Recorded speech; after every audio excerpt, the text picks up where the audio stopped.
請你介紹自己。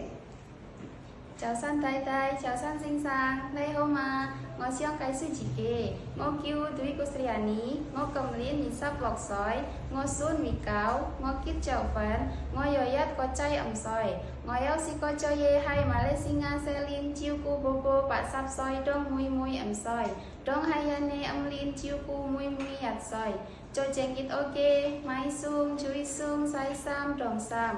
我識煮波凍、關凍、炒菜、炒麵、蒸豬肉同蒸白切雞。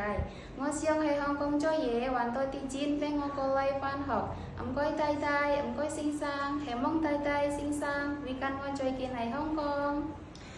你如果嚟香港做嘢，你想照顧小朋友定係照顧老人家？老人家。中意照顧老人家。老人家。咁你要學好啲廣東話喎。你馬來西亞僱主講馬拉語喎，係咪？係。如果放假冇得放星期日得唔得啊？得。冇問題。如果老闆屋企又有老人家又有小朋友，咁你要幫手睇埋，你又做唔做咧？做。可以係咪？呀。好，唔該晒。唔該晒。